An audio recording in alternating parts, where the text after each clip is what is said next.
Welcome to the Tea Lifestyle Journal. I'm Donna Tokugawa, one of the tea docents here at Chado Inn, and in this segment we're going to be brewing medium-sized, loose-leaf Japanese teas. We're going to take a look today at a karigane, which is a high mountain Japanese tea. You will notice that there is both leaf and stem in this tea. This is actually a tea that they separate the leaf from the stem, process each individually, and then put them back together to create this tea. They're studying this tea right now in Japan for the effects on cognitive skills and actually have some indication that this tea may actually help in Alzheimer's. But beyond that, the wonderful kelpy flavor and sweetness of a high mountain Japanese tea is certainly inherent in a karigane. Next we have a genmatcha. Now genmatcha is a tea that was created just after the war. It is tea with a grain added to it. It was from a time when Japan didn't have much of either tea or food, but they believed it would be better to do without a little food than without tea, and so they actually added the grains to stretch their tea.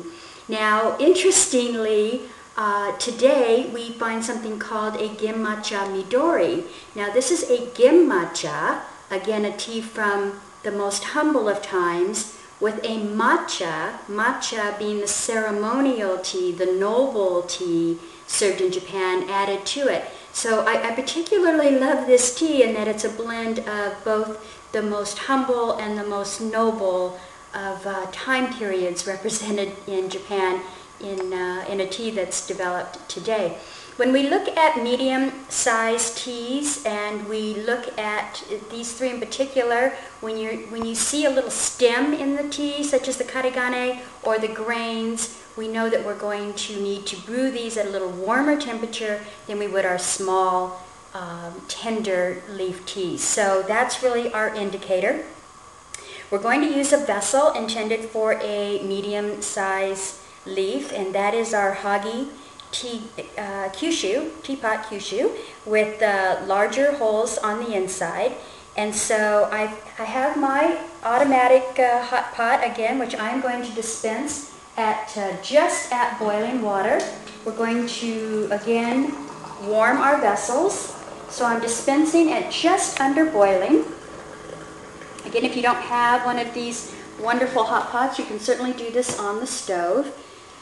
From the hot pot, I'm going to go directly into my teacups. Again, to accomplish two things, I need to cool my water just a little bit, and I need to warm my vessels. Brewing and pouring directly into a cold vessel does not give you as nice of an end result as actually warming the vessels. So I've filled the pots. I use this also to measure, and I can see I've overpoured just a bit. So I'm going to pour that right into my pot here. And then I'm going to empty my teacups right into this pour piece that I'm using. You can use something like this. You could use a serve pot. I'm demonstrating it today with a piece like this, which is very handy, that many of you may actually have in your kitchen. So now everything is warm, and I'm going to take my karigane. It's a very large vessel. I'm going to use 2 full 3-gram spoons. Again, let your palate be your guide, but this is the way I particularly enjoy it. This is a very sweet tea, but a very kelpy nuance.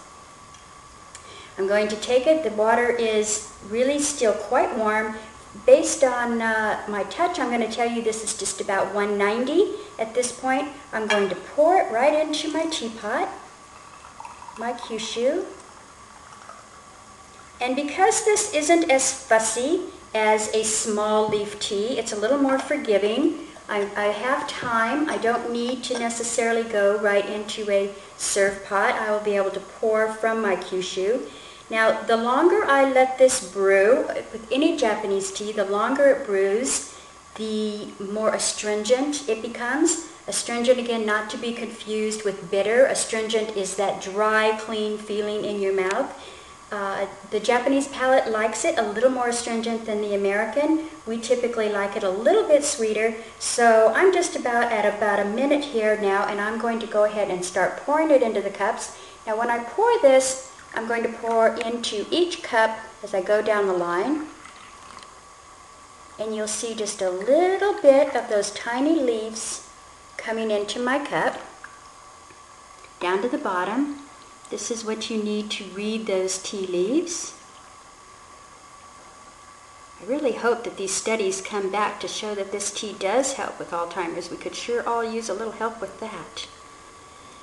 Either way, it's a wonderfully delicious tea. High mountain teas are fabulous. Okay, so I came back and topped my last two because you can see now I have equal color in both my first and last cup. It's a very deep, rich, kelpy color. The aroma is, it's a undescribably warm, kelpy, wonderful ocean smell, if you will. It's very representative of high mountain Japanese teas. Oh yes, it's just right. Now, this tea could be reinfused. I'm going to show you the inside.